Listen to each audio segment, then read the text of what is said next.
An interview scheduler that sends emails by itself is a hiring risk, not an automation. If candidate availability is stuck in Gmail threads while you, your hiring manager, and the candidate trade times, you do not need an ATS migration or an AI deciding who gets hired. I'll show you a narrow workflow that reads a labeled email, checks real calendar availability, and drafts valid options. Most agent demos skip the approval boundary and the messy cases. By the end, you'll have a copyable, human-controlled flow. I'm Lazar. I build these systems daily for clients. Let's start with a rule that keeps it safe. The rule is simple. The AI can prepare a scheduling decision, but it cannot make a hiring decision or send an email without a person confirming it. That boundary matters because interview scheduling looks small until you count the handoffs. A candidate replies with 3 possible windows. The founder has a client call. The hiring manager works in another time zone. Someone opens the calendar, checks availability, writes a polite reply, then discovers the slot disappeared before they pressed send. None of that helps you evaluate whether the candidate is right for the role.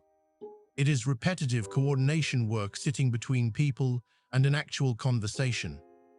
Small teams often solve this in one of 2 bad ways. They keep doing it manually in Gmail, losing attention across dozens of threads, or they buy an ATS with another dashboard, another migration, and another process their team has to remember. Then they try ChatGPT, which can write a nice email but cannot reliably see the right inbox, check the live calendar, or route the result to the person accountable for sending it. The useful middle ground is a small controlled workflow built around the tools you already use. Gmail stays the intake channel. Your calendar remains the source of truth. Telegram becomes the approval surface. The first step is to make the trigger deliberately boring. I create a Gmail label called Interview Scheduling.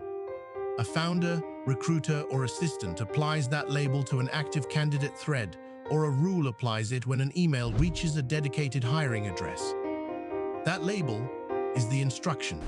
The workflow does not scan every email in the company inbox and guess which messages matter. When it sees the label, it reads the thread and extracts only what it needs: the candidate name, the role if it exists, the candidate's stated availability, their time zone if they included one, and the email address for the reply. On screen, I would show the workflow storing that information as a small record, not a giant AI summary. Candidate: Maya. Role: Operations Coordinator. Availability: Tuesday afternoon or Wednesday morning. Time zone: Unknown. That last field is important. An agent should not turn vague language into a confident booking. Next, the workflow checks the calendar. It does not ask the model to invent slots. The calendar answers what is available, and the workflow applies rules you define: interview length, buffer time, working hours, which calendars must be free, and how many options to offer. For a first interview, that might be 30 minutes, a 15-minute buffer, and 2 available options within the next 5 business days. If Maya gave a time zone, the system converts the options before drafting. If she did not, it stops here. It sends a Telegram message saying that the candidate's time zone is missing and gives you a ready-to-send clarification email. That is not a failure of the workflow. That is the workflow refusing to guess. Once valid slots exist, the AI's job is narrow: turn structured facts into a readable email draft. It gets the candidate name, role, approved time options, meeting duration, and any instructions you want included. It does not get permission to score the candidate, decide urgency, or fabricate availability. The draft might say, "Hi Maya, thanks for sharing your availability. We can offer Tuesday at 2 p.m. or Wednesday at 10:30 a.m. Central European Time. Please let us know which works best." Before that draft reaches Gmail, it arrives in Telegram as one compact approval card. You see the candidate, the detected time zone, the slots checked, and the proposed email.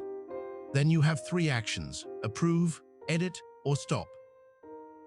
Approve means the workflow runs one final calendar check, because someone could have booked the slot while you were reading the message. If the slot is still free, it sends the reply in the original Gmail thread and removes the interview scheduling label. Edit opens the draft for a human change before sending. Stop closes the task with no email sent. One required approval before an interview email goes out. That is the whole safety model. In the demo, I'll start with a candidate reply in Gmail. I'm available Tuesday after 2 p.m. or Wednesday morning, and I'm in Berlin. I apply the label. The watcher picks up the thread, extracts Berlin as the time zone, and checks the connected calendars. See examples of what we ship for clients at bizflowai.io. Hit subscribe and ring the bell so you catch the next AI automation breakdown, where I'll keep showing the practical building blocks behind an AI-operated business. And if your team has a workflow buried in Gmail follow-ups, book a free 30-minute discovery call at bizflowai.io.